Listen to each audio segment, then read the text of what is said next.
mais da ngay xool ni en fait le gouvernement sénégalais xaw ma dañu naagu xaw ma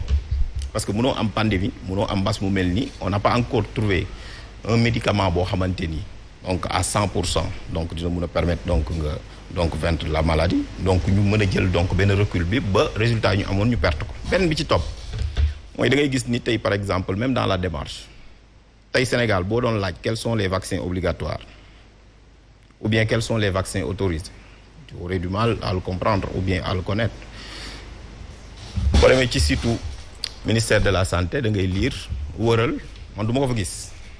première chose. Et pourtant citoyens yi ils ont le droit à l'information et à la transparence boo demee fu mel ni France wala fu mel ni par exemple des pays européens tous les vaccins ne sont pas autorisés par exemple Sinopharm kenn autorisé wu ko fa. boo xoolee am na solo parce que c'est des questions de liberté et de droit. Parce que tey jii nii da ngay xool ni par exemple en réalité donc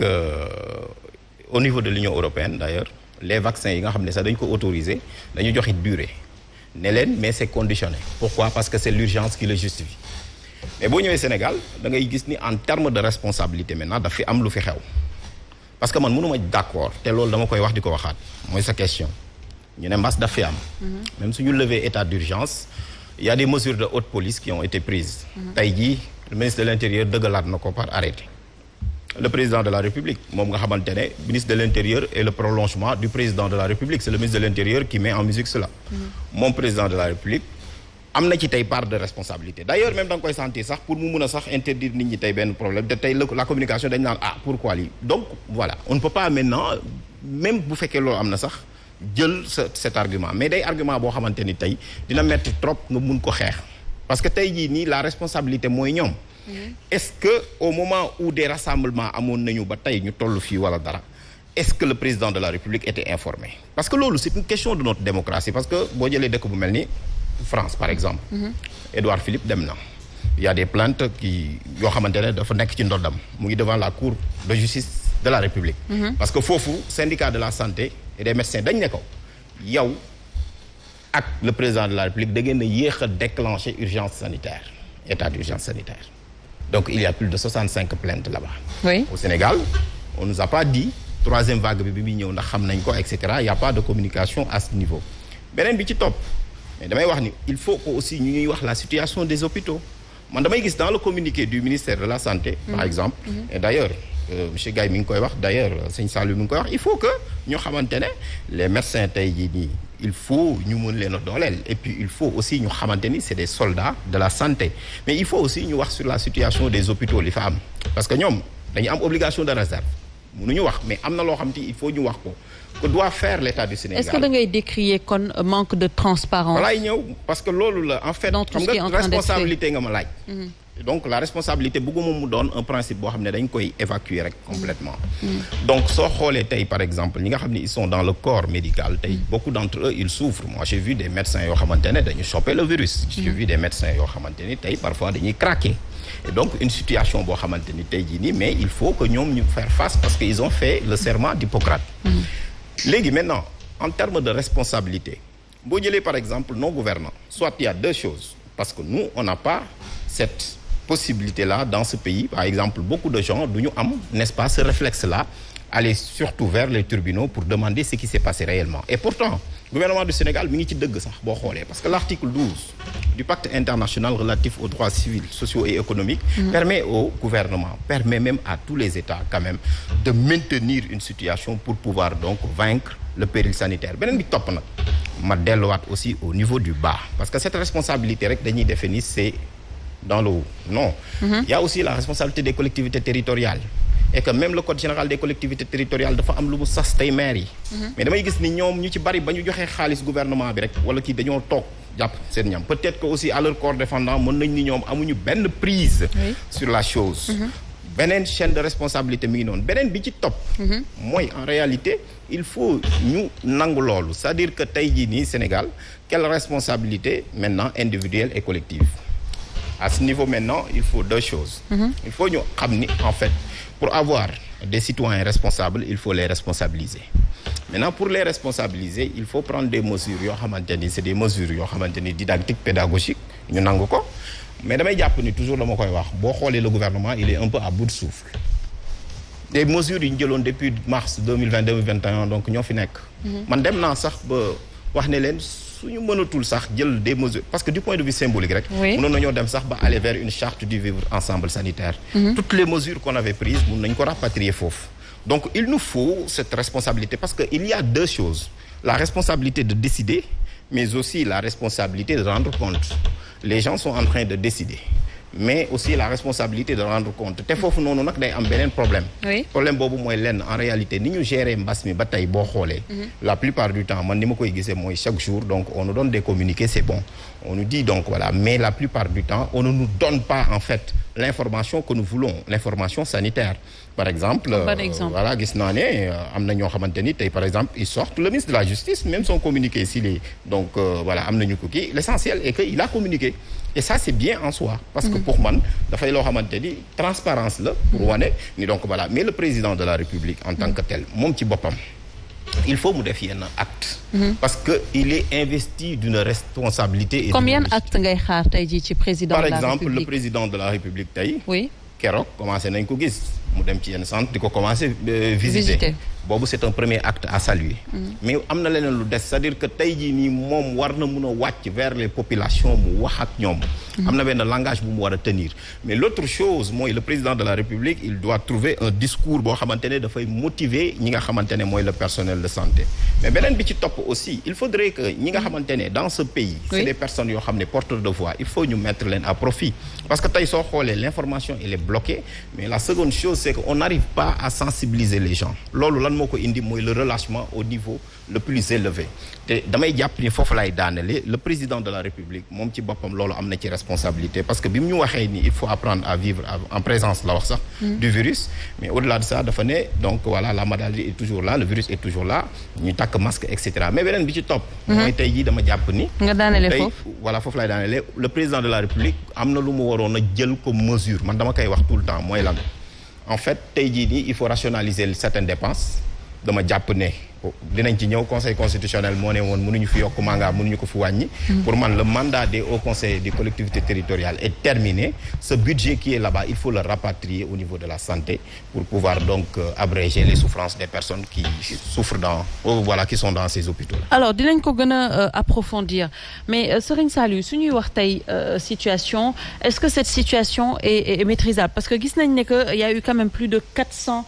contaminations ci côté médecins yi ci côté personnel de santé bi qui sont carrément essoufflés loolu tamit suñ koy jàngat qu'est-ce qu'on peut retenir Serigne Saliou. soo déggee les derniers communiqués du gouvernement tu as l'impression que aujourd'hui que situation bi daf leen di commencer di dépasser. et yaakaar naa ne war nañ éviter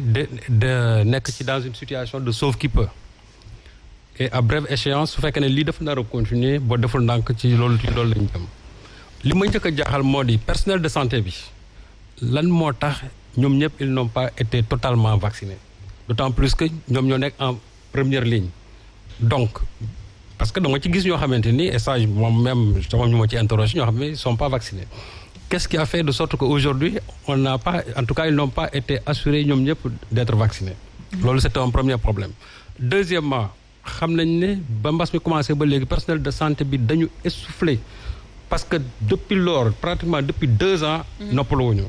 te aussi am na ñoo xam ne ils sont complètement démotivés parce que ñenn ñi en termes même de prime souvent da ngay dégg ñu koy wax keroog rek maa ngi barki dem rek maa ngi dégg waa au niveau de Pasteur déjà ñi liggéey foofu ñoom ñi ngi casse affaire prime et je crois que tey war nañ def de sorte que benn motivation financière warul nekk un obstacle pour que ñoom ñu mën a def seen liggéey correctement. Donc je crois que personnel de santé. Alors on a même vu ñu doon réclamer seen prime. Voilà donc je crois que tey on projette aussi des mouvements d'humeur. En termes de motivation financière gouvernement bi war na def de sorte que ñi nga xamante ne mooy personnel de santé bi du haut vraiment jusqu'au plus bas niveau ñoom ñëpp li ñu war a am comme motivation dañ ko war a am de sorte que liggéey bi ñu mën ko doxal ci anam yooyu. Et aussi je crois que tey il est temps aussi ñu xaw a changer stratégie parce que personnel bi boobu léegi ñoo fi nekk et lan la ñu war a def tey ba yokkaat nit ñi. c'est-à-dire former waat encore d'autres personnes pour que ñu mën a ñëw secourir ñi nga xamante ne actuellement ñoom ñoo nekk ci surtout dans les CTE ak surtout vaccinodromes yi nga xamante ne déjà depuis je crois démb maa ngi dégg Bara sax doon ko wax démb je crois am na 4 vaccinodromes yoo xam ne ni def nañ ko au niveau de Dakar vraiment c'est affaire la boo xam ne ñu ngi koy saluer mais je me dis que dafa yeex parce que ba mbas mi commencé ñu gis ne am na benn rush boo xam ne mi ngi commencé am ci vaccin yi je crois que il fallait dès lors ñu installer ay vaccinodromes essayer aussi inciter les gens à aller vers la vaccination xam nga tey ñu ci bëri je crois que ce n'est pas la communication qui a fait de sorte que nit ñi dañuy dem ci vaccin yi mais virus bi c'est-à-dire virulence bi nga xam ne moom la delta bi àndal moo def de sorte que Sénégalais ñenn ñi dañu tiit boo xamee ni loolu moo tax ñoom ñu dem vers les centres de vaccination alors que ça ne devait pas se passer comme ça dès l'instant que vaccin yi ñëwoon na am na benn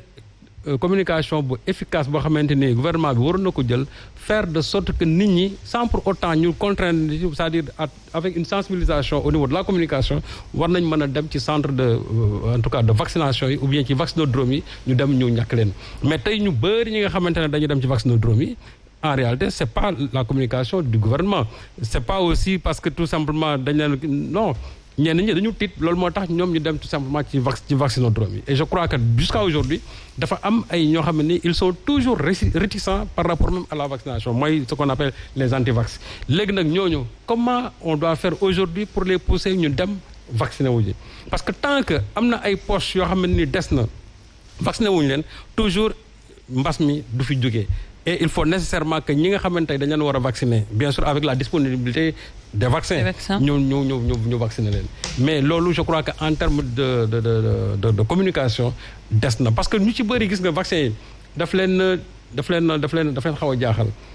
moi j'aurais bien aimé que mu am sax des émissions plateau des spécialistes de la vaccination yoo xamante ni bu ñu teewee ci plateau yi nit ñi nga xam ne vaccin yi daf leen jaaxal ñu woo leen en direct laaj leen vaccin yi li ma ciy dégg nii parce que souvent il y a beaucoup de fausses nouvelles il y a beaucoup d'intox autour de ces vaccins là de ce fait quand on est en communication directe avec les experts de la vaccination ñoom su boobaa dinañ mën a dalal xel ñenn ñi nga xamante ne ñoom dañu am jiixi jaaxa ci vaccin yi parce que intox dafa bëri te gisoo ñoom très souvent du ñu gis koo xam ne dafa leen di génn ci loolu da ngay dégg ñu ne dañuy seen yaram yi ay puces lañ ciy def ñoo xam ne ñu ne fii dans quelques années da ngeen lii na leen dal et cetera te am na ñoo xam ne loolu am na ñoo xam loolu dañ ko gëm man barki dem dama dugg benn oto boo xamante nii mais le taximan carrément daf ne moom du vacciné wu ñu ne ko bu fekkee nañ la exiger benn passeport sanitaire pour nga dawal sa oto mu ne ma jël sama caabi oto dañ ma ne ko suñ ko exiger say doom mu ne may génn samay doom école kooku déjà il est dans le déni mais genre ni ñooñu comment il faudra faire maintenant pour les ramener quand même à la raison te loolu dafa bari encore ci dëkk bi et je crois que foofu gouvernement bi quand même dañ fa pêcher en matière tout simplement de communication situation bi tey demee na noo xamante ne nii que ça soit au niveau de la base que ça soit au niveau du sommet de l'État ku ci nekk da nga war a mën a jël ses responsabilités mais tout à l'heure Lamine Bara dafa am lu mu wax sur le comportement de certains de nos ministres parce que aussi su fekkee ne président bi mbas mi commencé moo ne nous sommes en guerre sanitaire donc lui c'est le chef de troupe nag toujours dafa am loo xam daf koy mobiliser mooy matériel financier ñu dem ci guerre bi mais lui même le général loolu moo li nga xam ne moo amoon temps yi ci ginnaaw de sorte que on indi nga gën a aggravé mais président su fekkee ne moom dafa waxam toujours ñi nga xam ne ñoo ko wër dañ ko war a jëmmal bu ne amoon lu ko nit ñi duñu dem tabaski dañuy toog Dakar pour pas propager le virus pour raison oui mais ñi nga xamante ne ñoom ñoo ko wër que ça soit des étudiants yi il faut partir sama population bu fekkee ne président moom daf ko wax loolu koy wax nga éviter tout rassemblement je crois jëloon des décisions auparavant dañu war a revenir à seen décision yooyu même su fekkee ne étudiants yi après ñoom war nañ mën a dem jël seen i car demal seen bopp aussi mais ñoom bu ñu def loo xam ne ni dafay waroog li nga xam ne moom le président de la république wax lan moo tax waa dem dikk ñu waxee ay caravane ñu dem parce que dégg nañ li président de la république wax mais su fekkee ne son ministre de l'Intérieur la tabaski il paraît que même à un meeting politique loolu nag ça pose problème et moo tax ma ne en termes d'efficience communicationnelle loolu dafay poser problème parce que bu fekkee ne ministre de l'Intérieur boobu subaa moo bëgg a taxaw ne dafay tere ay rassemblement su boobaa nit ñi mën nañu jël loolu daal pour retourner contre lui boobaa aussi à juste raison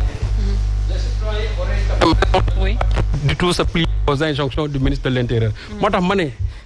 ñun suñu autorités yi toujours li nga xam ne dañ koy wax aussi dañ ko war a xoolaat. Ngouda a évoqué tout à l'heure le communiqué du ministre Malick Sall. C'est vrai il a communiqué mais il a très mal communiqué. parce que aussi bu fekkee da nga nekk dans un service am na noo xam ne nii noonu nga war a communiquer mais soo ne malgré vaccin yi ma jël mbas mi dal na sama kaw mais ñu ci bëri bu ñu ko jàngatee dañaa kon vaccin yi amul efficacité. mais sëñ Saliou foofu quand même yàgg nañ expliquer nit ñi ne que jël vaccin terewul nga bañ a am mbas mi lu muy éviter peut-être mooy forme grave yi. waaw mais ca la mu wax ni mu ko waxee soo ne malgré jël naa samay vaccin mbas mi dal na. c'est sur la forme. communiqué noonu.